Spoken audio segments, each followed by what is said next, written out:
no. And we're going to really get into the fact that some of us are always busy. And I know this was me for a long time. I was running around.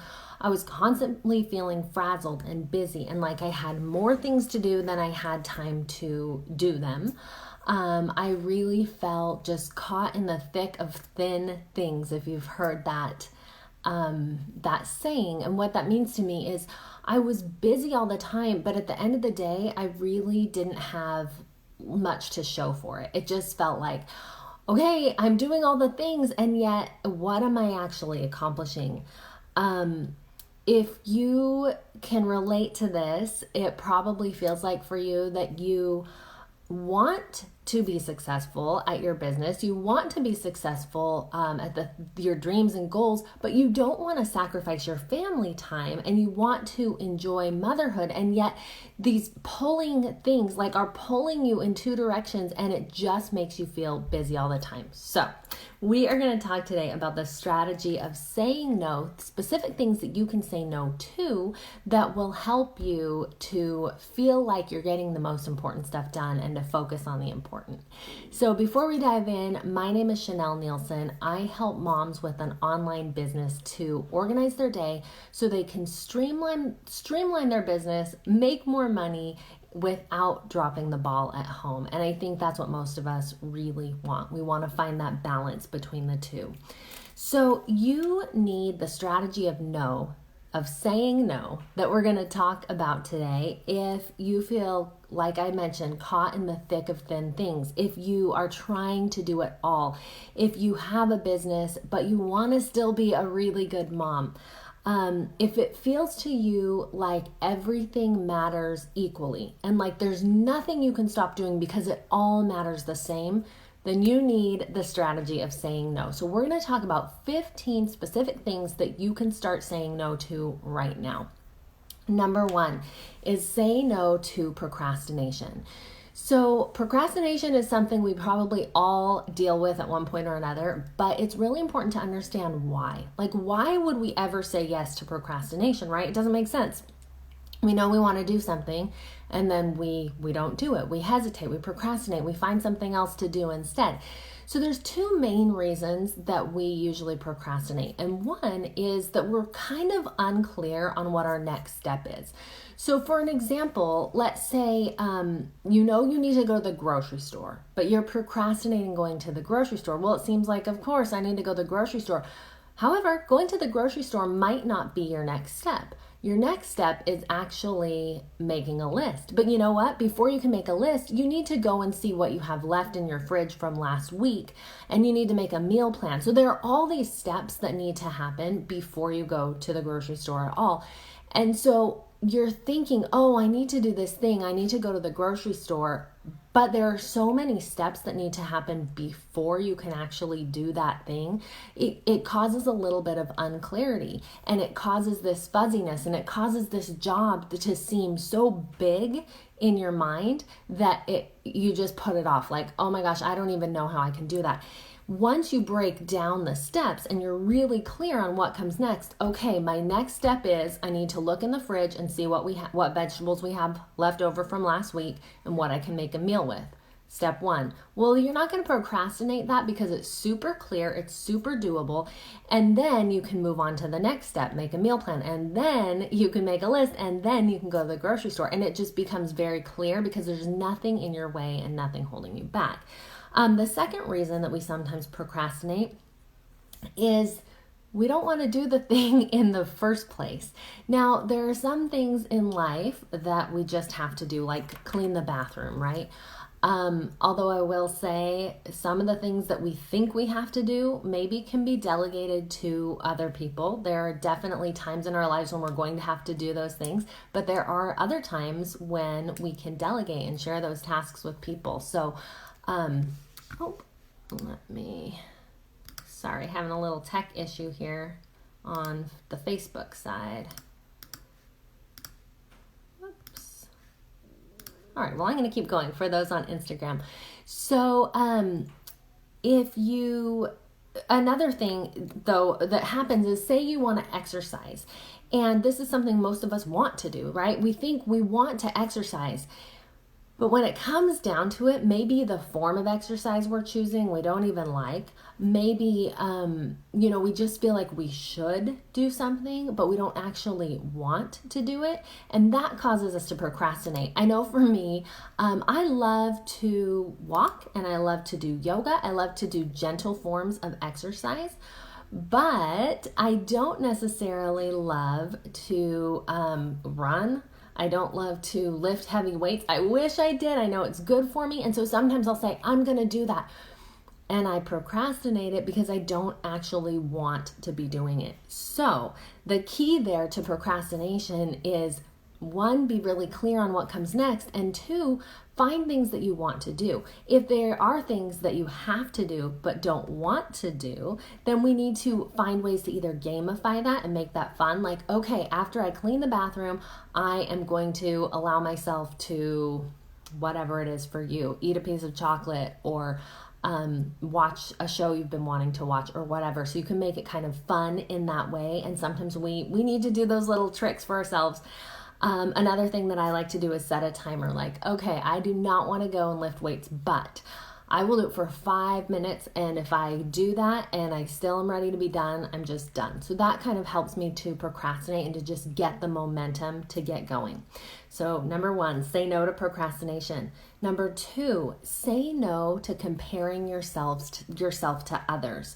So when we compare ourselves, that kind of leads to that should that I talked about when we're procrastinating. We see what others are doing and we're like, oh man, she's doing that. I should be doing that too. When we compare, we get out of our lane and we do things that maybe aren't our priority, aren't our passion, because we see what other people are doing and we want maybe their outcome. And it can really distract us from the things that matter the most to us. Number 3, say no to foods that don't energize you. I'm not advocating that we have a perfect diet. In fact, I think sometimes like cheesecake from the Cheesecake Factory can totally energize me. When I go out on a date with my husband and it's like this thing that I savor and that I'm looking forward to, that does energize me. When I am scarfing something in the pantry because I've had a bad day and it's like a coping mechanism, we all know that doesn't energize us. Those kind of using eating to cope, eating foods that are really nutritionally empty doesn't give us the energy that we need. We know what we need to eat, right? You know at the very basic level that you need some kind of whole foods, you need vegetables, you need fruits, you need some kind of protein. You need those foods to give you energy. And when you say yes to those foods that give you energy, that multiplies your time. That makes you have more energy to do the things that you want to do. And so say no to the foods that don't give you that energy. Number 4, we're on number 4, say no to the snooze button. How many of you wake up in the morning, the night before, right? You set your alarm and you say, okay, I know what I'm going to do tomorrow. I'm going to get up at 6. I'm going to do this morning routine, whatever you're going to do, whatever you have planned for that morning. And you wake up to that horrible noise of the alarm and you press the snooze button. Have you ever stopped to think that when you're doing that, you are starting off your morning out of integrity? The night before, you chose what you were going to do. You said, okay, I know what I want to do here. I know what I'm planning on. I am going to wake up at a certain time.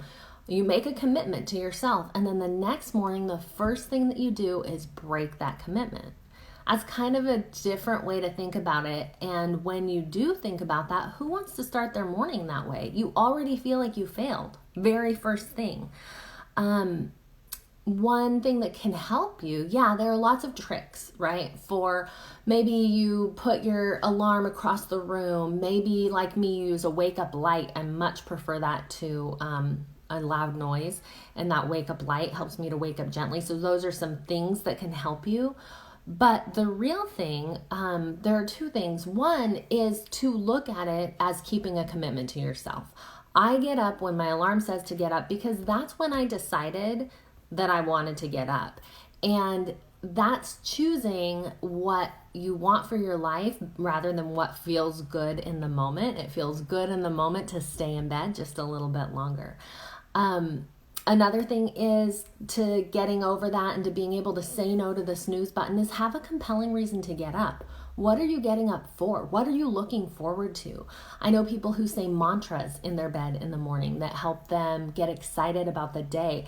I will think as I'm laying there in bed for those few seconds before I get up, I think, what am I going to do this morning? I'm going to go journal. I'm going to go do my morning routine.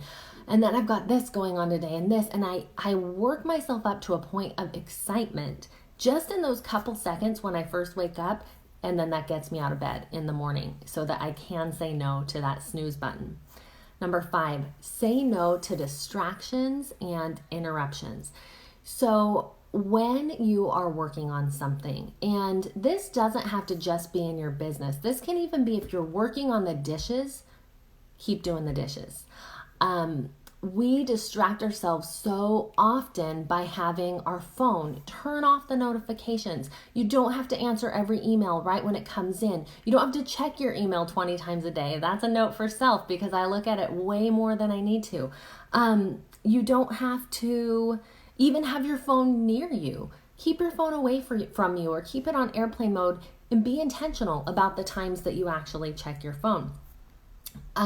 We do this, check our phone constantly because of what it does in our brains. So when we see a little alert or we check our social media or email and there might be something there for us, but we don't know if it's going to be there, it's exciting to our brain. It gives us a little rush of dopamine, and we like that. Our brain likes that. It feels really good. And sometimes we're rewarded by a new email because our emails are so exciting, right? They're not, but they might be. It has the potential to be. And so we keep checking because of that dopamine rush. We want to make sure that we're not getting addicted to that we're not constantly looking for the next little hit of dopamine. And you can do that by checking your phone when it works for you, not being trained like a little lab animal that like, oh, I heard the ding, I have to go check my phone. Turn it off, check it when you have time to check it. That is something that I try intentionally to do, but I'm not perfect at. Sometimes I will leave my sound on and I'll hear it and I'll get distracted from what I'm doing. But the more we leave that off, the more we train ourselves not to have to see every single thing that's happening in real time. Another thing that will help us to keep from getting distracted and getting interrupted is instead of, a thought will come to our mind of something I need to do. Oh, I need to go order something online or I needed to pay that bill or take care of something. Instead of leaving what we're doing to go and do it, get a pen and paper or planner or whatever you use to capture these thoughts, write it down and continue doing what you're doing. You task shifting, when we are doing one thing and then we shift out into another thing, it really slows us down and it's hard for us to go from one task to another. So say no to those distractions by just writing down the thoughts and capturing them, but not having to go into a totally different activity. The last thing I wanted to say about interruptions, because we're moms, right? We get interrupted a lot. And so there are a lot of times when you're working on a project or reading a book or whatever you're doing, and little people need you and they come and talk to you and they interrupt you. I want you to think about that much differently than you think about, say, the notification coming in on your phone. I have a great quote about this from Michelle Craig, and she says, I am a list maker. I love checking things off, but peace comes in knowing that being more does not necessarily equate to doing more. Resolving to follow promptings changes the way I think about my time, and I see people not as interruptions, but as the purpose of my life. Isn't that beautiful? Like when your kids interrupt you from something that you're doing, think of that as the purpose. It is the purpose. I see all those little hearts coming up, and I love that because that just touches me so deeply. Like, how often do I do the opposite? I think of my kids as the interruption, but they're the purpose. So keep that in mind. Yeah, they're going to interrupt you. They're going to keep you from the thing that you really want to get done. That's okay. So say no to the distractions and say no to thinking of your kids as interruptions. Number 6 on our list of things to say no to stop being busy all the time, bad habits. So most of our life is run in habits. Depending on who you ask, about 40 to even 90% of our day is run on autopilot.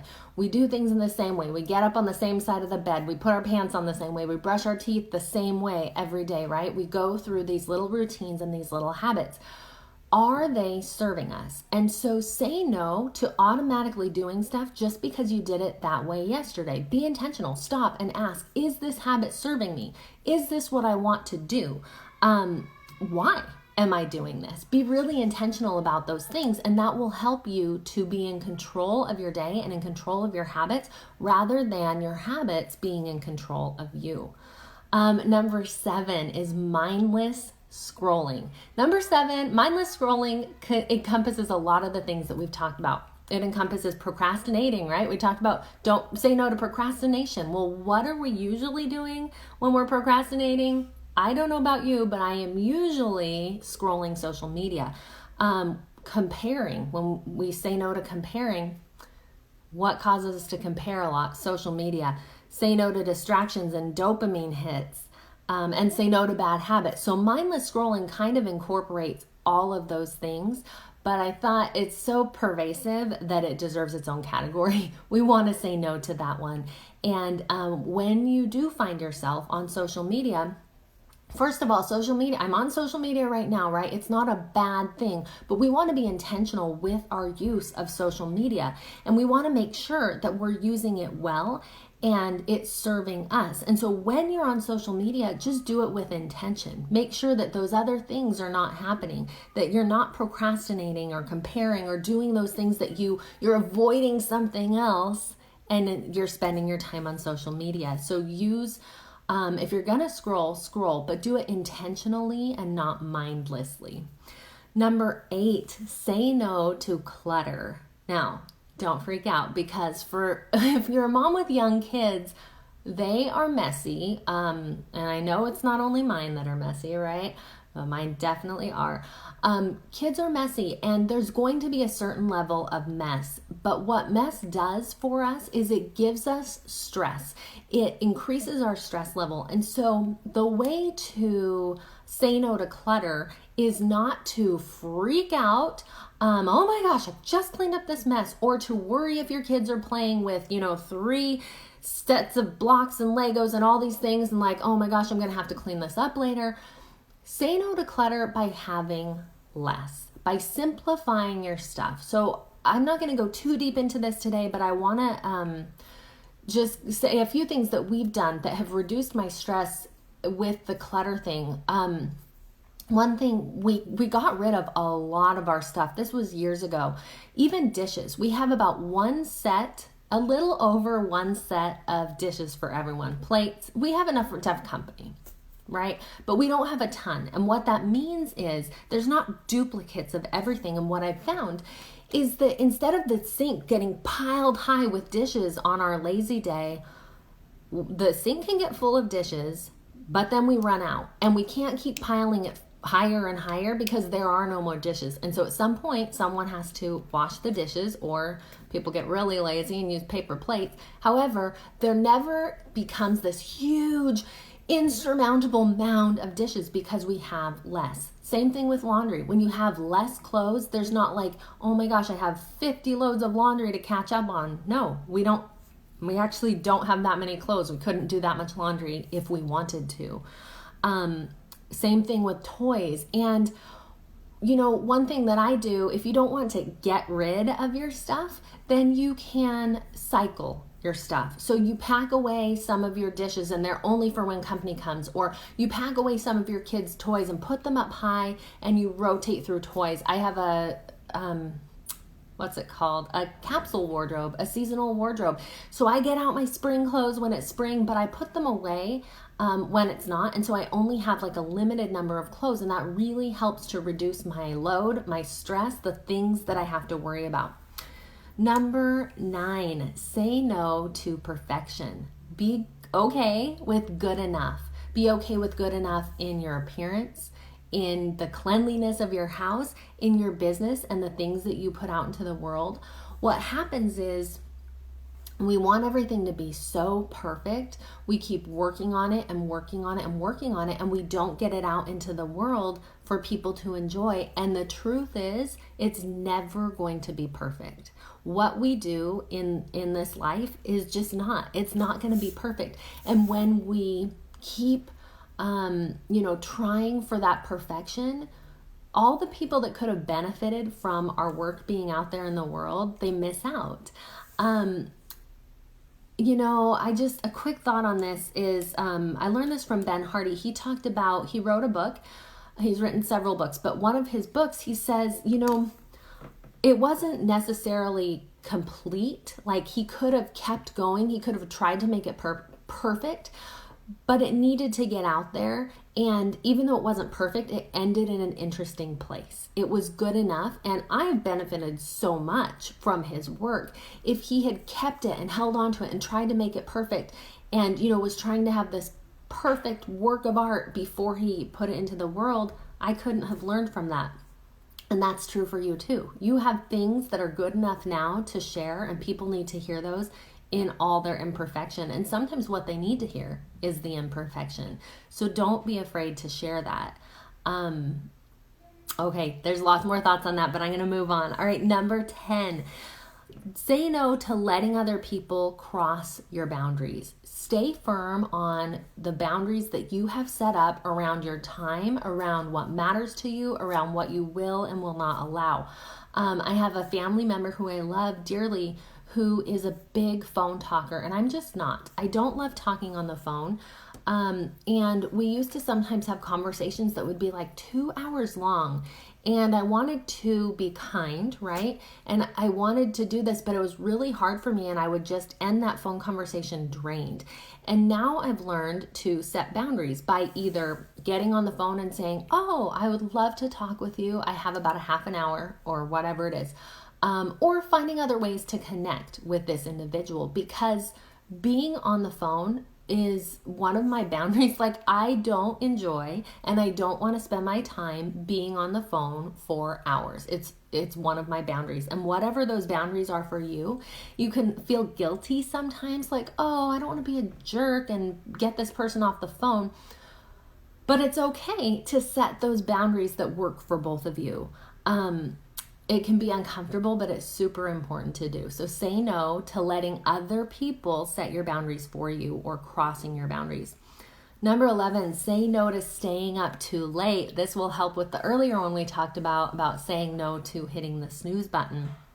When we stay up late at night, so you've probably heard of decision fatigue. Decision fatigue just means that you've made decision after decision after decision in your day, and you are tired of making decisions. This is especially true for moms because we make 1,000 million decisions in the day. And at the end of the day, have you ever just even at dinner time, what do you want for dinner? I don't know. I don't care, as long as I don't have to make one more decision. This happens often, that we hit decision fatigue. And what that means is our decisions are not as good at night. We're not thinking things through as clearly, and we're not making as good of decisions. And this is why a lot of times when we are staying up late, we are consuming what's easy. We're consuming generally rather than creating, and we're consuming foods that are, junk food and easy. We're consuming media that's easy and things that we don't have to think. It's mindless for the most part at night. If you stay up late, you're going to have less productive days the next day. And so it's this bad cycle of staying up late and getting out of alignment. Some people will say to me, well, I'm not a morning person. I like the night. I get more done in the night.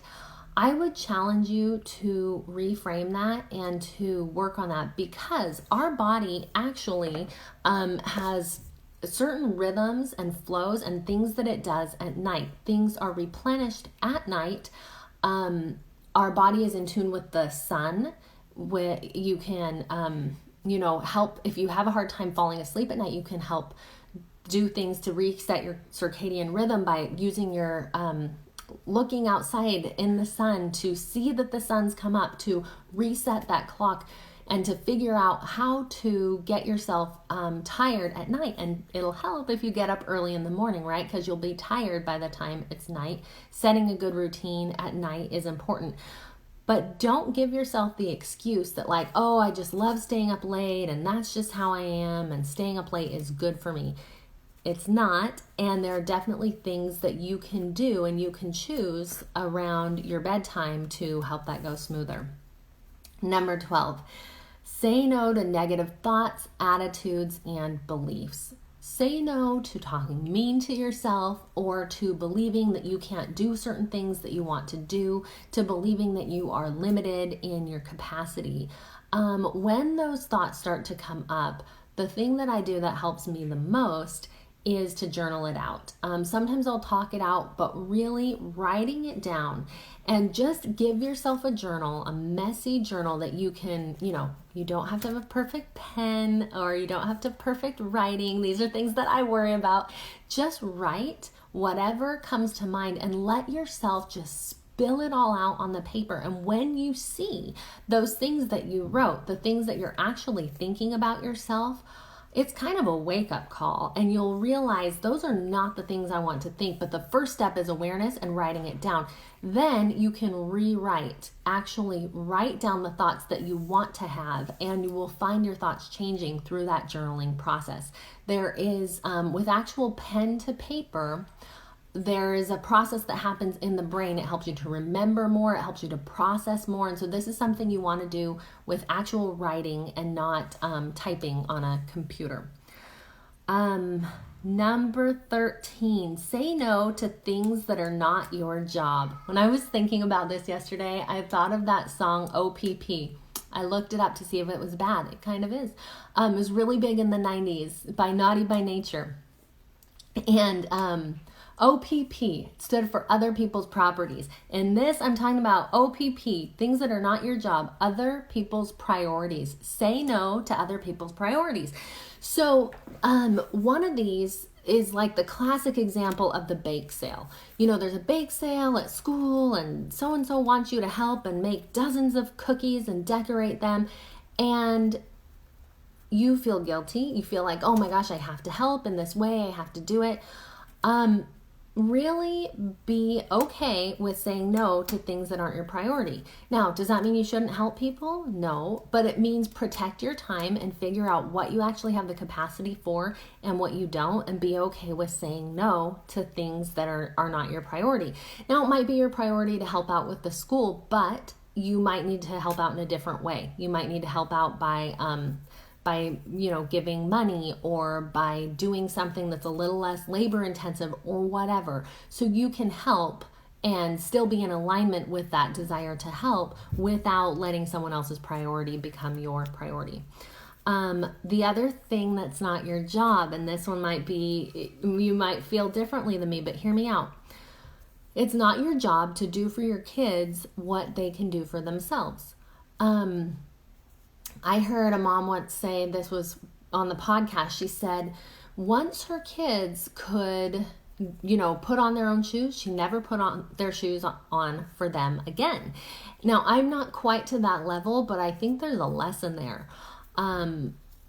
When our kids are able to do things, we need to let them do it. Not only is that learning and growth for them, but it's also, it takes things off our plate. It shows them that they have that level of responsibility for caring for themselves.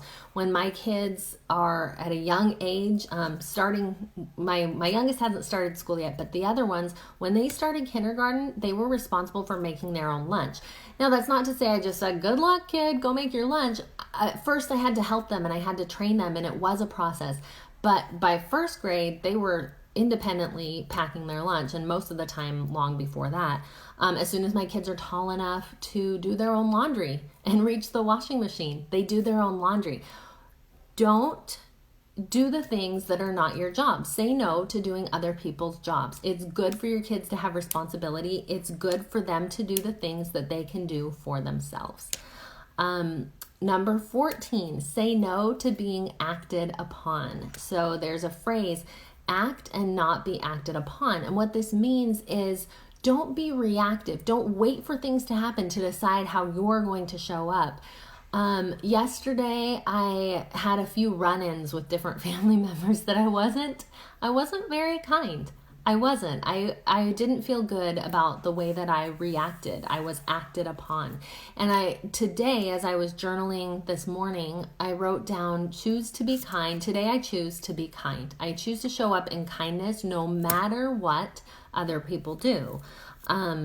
So say no to being acted upon. Another way we can do this is to be intentional with our time, and especially with our time in the morning. So how many of you wake up in the morning, first thing you look at your phone? Have you ever thought, most of the time when you're looking at your phone, what are you looking at? You're looking at social media. You're seeing, what does everyone else have going on? What's new with them? What do they want me to know? That's the opposite of being intentional. It's totally being reactive. It's being in a reactive state. What you want to do instead is wake up and say, what do I want for this day? What am I going to put out into the world? How do I want to show up? And choose that rather than being fed and letting this stuff come in and reacting to it. One way that I do this is by not having inputs in the morning. So I'll read scriptures, but other than that, nothing else is coming in. It's a time for reflection. It's a time for gentle movement. It's a time for journaling and really processing kind of everything. When we're sleeping, our brain's making all these connections, right? So in the morning, you want to process those. You want to work through those, and you want to let those sink in before you just see what social media has to give you, see what other people want you to know. You want to choose what you want for yourself. And number 15, the last one of things that the strategy is saying no. Say no to choosing your present over your future. This might sound controversial. What do I mean? Say no to choosing your present over your future. I don't mean don't live in the present. Definitely enjoy your present. See what's going on around you. Enjoy the moment. Snuggle those kids close, right? Do all those things that you want to do, but keep an eye toward the future. So what does that mean? Well, I know that what I want for my future family relationships is I want us to be close. I want us to have good relationships. I want to really have this thriving coaching business. I want to lower my body fat percentage. So when I know those things I want for the future, in the present, it helps me to show up differently because I choose my future in the present. So when, someone offers me a donut in the present, that doesn't help me become who I want to be in the future. And so in the present, I say no. Instead of choosing that momentary pleasure of a donut, which I'm gluten-free, I can't eat that anyway. So good example because I have to say no to that one. But something else, ice cream, whatever, I say no.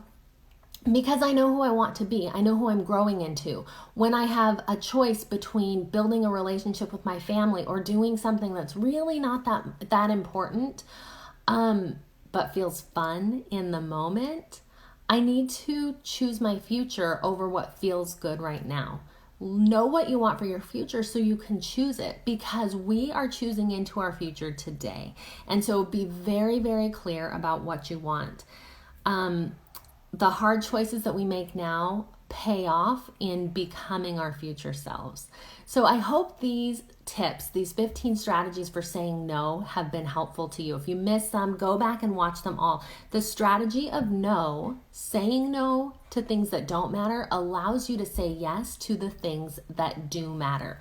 If this has spoken to you, and if you would like more help to incorporate really focusing on the things that matter, really streamlining your business, really simplifying at home so that you can find that balance between business and family, reach out. My next coaching starts in April, Mompreneur Life Made Simple. I'd love to have you join me. There's a link in my bio to apply for that. And thanks for being here, guys, and we will see you later. Bye.